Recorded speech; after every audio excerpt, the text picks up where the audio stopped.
Hello, Snowy Owls. Thank you for coming to see me today. I've got a little friend with me to help tell the story, but I'm not sure how helpful she's actually going to be. This is Eden, and she's a big cat. She likes her food, and I think she thinks that it might be dinner time.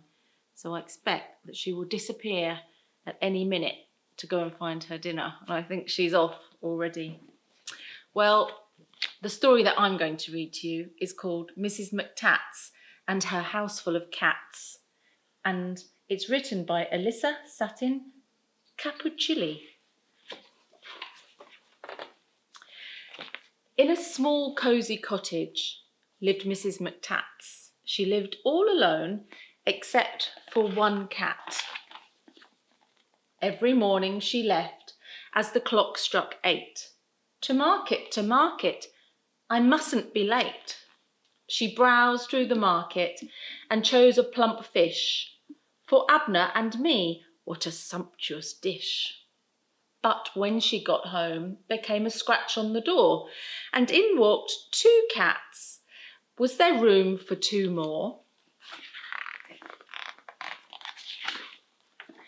Come in, my sweet dears, said Mrs McTats.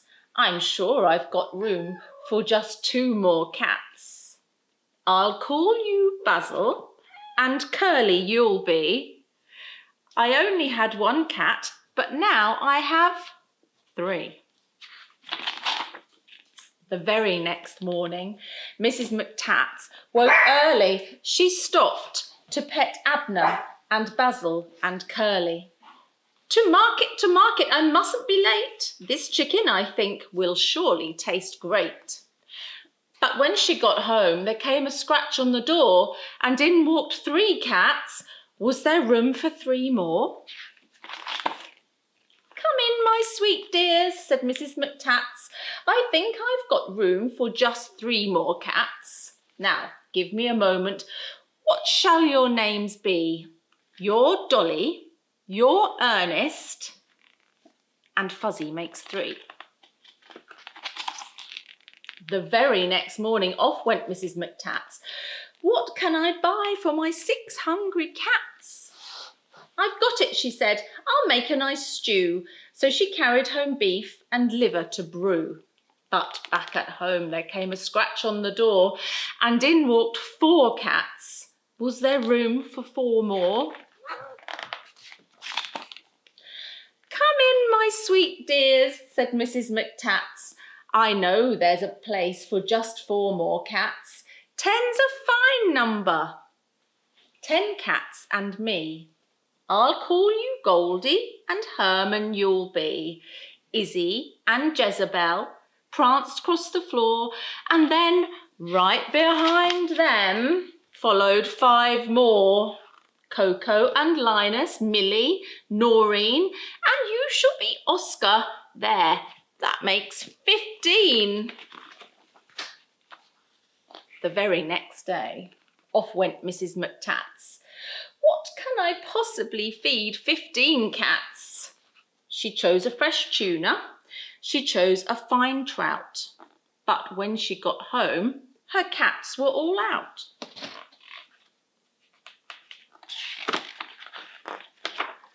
She counted her cats from 1 to 15, but somehow 6 more cats had just joined the scene. Come, my sweet dears, said Mrs McTats. I'm sure I have plenty for 21 cats. Pip, Quip and Rosebud, Sally and Tosie. Ursula dear, do make yourself cosy. But then came another scratch on the door. Could it be more cats? How many more? In came Violet, in came Winnie, and just behind a kitten she named Zinny. In came Yodel, the last of the bunch. 25 cats ready for lunch. But something was missing. What could it be? Just what it was Mrs McTats could not see. As she stood there puzzling, there was a scratch on the door. And Mrs McTats wondered, could there really be more? Could she squeeze in more cats, more than 25? Who was the one who was next to arrive? Come in, my sweet dear, said Mrs McTats. I live in this cottage with 25 cats. But if you don't mind, you're welcome to stay. You're welcome to eat. You're welcome to play. Now, in that small cottage lives Mrs McTats, all happy and cosy with her 25 cats. And one little puppy, who's known as Zoom, in a small cosy cottage with plenty of room. And just when the clock strikes each morning at 8, Mrs McTats hurries off. I mustn't be late. To market, what treats will there be for 26 sweet dears from A to Z? Eden wasn't a really good help to me there, was she? I think she was trying to eat the book. Perhaps I'd better go and give her some dinner. Hope you had a lovely day, and I'll see you tomorrow. Bye.